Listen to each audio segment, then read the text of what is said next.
YouTube, what's good, guys? It's your boy TD, and I'm back again with another video from Fantasy Good Sports, guys. And today's video is going to be on my top 12 power rankings at the running back position. Yes, guys, my top 12 power rankings at the running back position. And listen, guys, sign up for my membership tier if you want to play in listener leagues. You need help, you need consultations, you need to win your draft, you want to win fantasy football championships. Sign up for my memberships, guys. All right, let's begin. The first running back that's on my rankings, guys, as my power rankings, is Bijan Robinson. Yes, guys, Bijan Robinson. The reason why I love Bijan Robinson, guys, he is a hybrid. He's playing wide receiver. He's playing running back. They're using him in all different aspects. And if you allow punt return and kick return yards, he's also doing that. So, guys, if in fantasy football, make sure you play in leagues where they are averaging out with those type of stats when you're doing punt return and kick return. Because Bijan Robinson is doing that, and that's a big part of the game in today's game. So, guys, I love Bijan Robinson. That's the only running back that I'm really trusting, like, to take as a #1 overall pick, is because he's young. He's never been hurt. And, guys, being healthy is a big part of fantasy football when you're taking a running back. That's how I play when I draft my running backs. All right, guys, moving on to my #2 running back, and it's Nick Chubb. Yes, guys, Nick Chubb. And again, the reason why I love Nick Chubb is because of Deshaun Watson, his growth in his offense. Playing in Kevin Stefanski's offense, guys, is going to help out Nick Chubb, David Njoku, Amari Cooper, Elijah Moore. This whole team is going to be really efficient because Deshaun Watson is going to be a better quarterback. And the more opportunities that they score, the more touchdowns that Nick Chubb can score. All right, guys, moving on to my #3 power ranking running back, and it's Tony Pollard. Now, listen, if you go back to last year, Ezekiel Elliott had 12 rushing touchdowns. But if you take out Zeke, I'm going to give Tony Pollard 6 more of those touchdowns. That puts him above 12 rushing touchdowns or overall touchdowns, and that makes him a top 5 running back. That's why I'm taking Tony Pollard. Yes, he did get injured, so you have to be ready for that if that happens, but I don't think they're going to give him 100% of the carries. I think he's going to get 60% rushes, and he's going to catch a lot of passes. To me, that's a top 5 running back. All right, guys, moving on to my #4 running back, and this guy is going to have a re-breakout. He's already broke out before, but he's going to even break out even better because this is going to be one of the best offenses in the league because of Brian Daboll, and it's Saquon Barkley. Yes, guys, Saquon Barkley, and again, it's all about honey touches. Nobody's getting his honey touches, right? So Saquon's getting all honey touches, and he's going to catch 60 to 70 passes with a Daniel Jones that's going to break out, and with a Brian Daboll that's a very efficient offensive coordinator. So, guys, I love Saquon. He's moving up. Last week, he was down farther on my power rankings. This week, he's #4. All right, guys, going to my #5 running back is Najee Harris. Yes, guys, Najee Harris. Again, it's about green zone, honey touches. He's getting that. Jaylen Warren will catch passes. Jaylen Warren can catch 40 to 50 passes, but he's not going to come in and snipe Najee Harris for 1-yard touchdowns.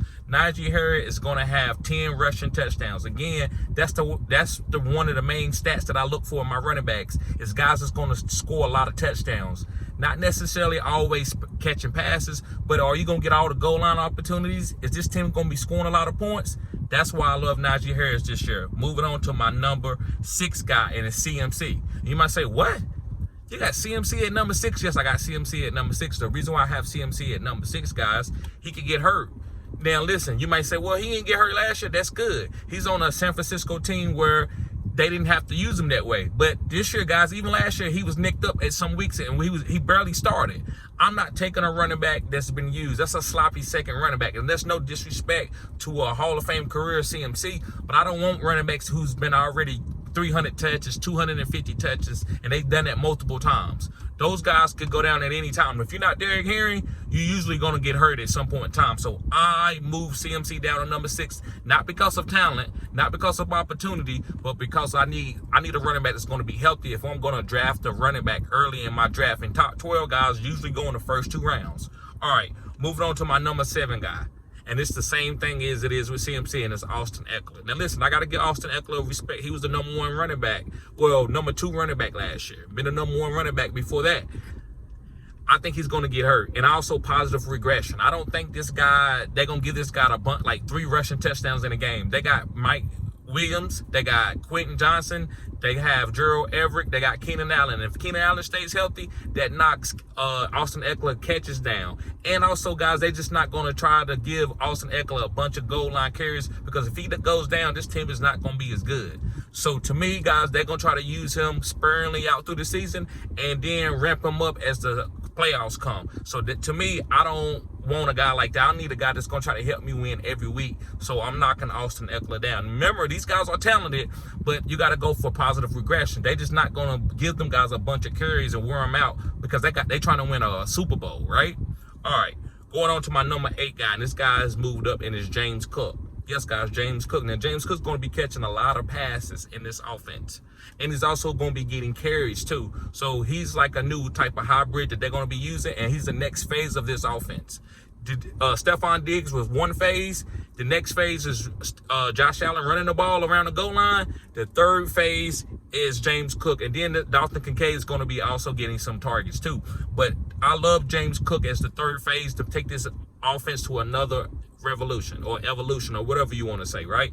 I love James Cook. I think he's going to be really special. I think he's going to catch 70, 80 passes this year. 70 to 80 passes. And he will have 5 or 6 rushing touchdowns also. All right, guys, moving on to my next running back, and it's Derrick Henry. The only reason why I got Derrick Henry down this far is because he's the mileage. He's had over 1,200 carries. Now, listen, does that mean he'll get hurt? No, but I'm not drafting him. It's all about drafting a guy and what you expect from him. I don't expect Derrick Henry to go be the number 1 running back. Kenny, yes. So if I get him at the right ADP, that's fine. But I'm not taking him in the first round expecting Derrick Henry to be Derrick Henry from 2 to 3 years ago. I'm not going to do that. So that's why I got Derrick Henry now. Not that these guys suck or anything. It's just they've been used up. Running backs, to me, are like relationships. I don't want the same girl that everybody else had. I want to go and get my girl. I don't care who it is.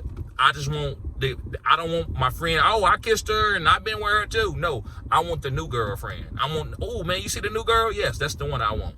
And I feel like Derrick Henry's been around the block. No pun intended. All right, going on to my number 10 guy is Dameon Pierce. Yes, guys, Dameon Pierce. And again, he hasn't had that many carries. In Florida, they didn't use him that much.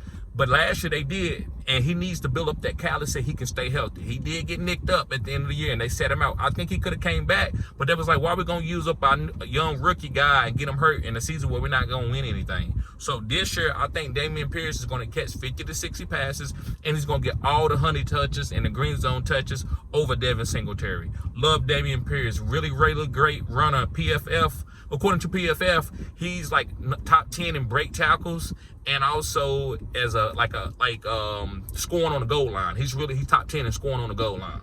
All right, guys, 2 more guys. The number 11 guy is Rhamondre Stevenson. Yes, guys, Rhamondre Stevenson. The reason why I like Rhamondre Stevenson is because nobody else has came there. Now, listen, if Dalvin Cook go there, would I knock Rhamondre out the top 12? Maybe. But Rhamondre can catch 70, 80 passes, and he getting goal line work. There's very few backs that's getting that many carries and catching a lot of passes. Not even CMC ain't doing that not on the San Francisco 49ers. So, long as Rhamondre Stevenson is the number 1 running back, he's going to be my top 12 running back far as on my power rankings for the New England Patriots. And he's catching passes. I think this guy could have a boom season. So, make sure you don't fade out of Rhamondre just because you hear rumors about Dalvin Cook or Ezekiel Elliott going there. All right, guys, last but not least, number 12 is Cam Akers. Yes, guys, Cam Akers. And the reason why Cam Akers is number 12 on my list, guys, he's going to get all the work. Kyren Williams is not taking no carries from him. They don't have any backup running backs. So it's going to be Cooper Kupp and Cam Akers. And then you have a little bit of Tutu Atwell and a little bit of Van Jefferson and a little bit of Puka and Kua. Other than that, it's going to be Cam Akers and Cooper Kupp. So I'm fine with getting Cam Akers. He getting all the honey touches. Again, I'm big on honey touches. If you're not getting all the honey touches, you better be getting a lot of passes.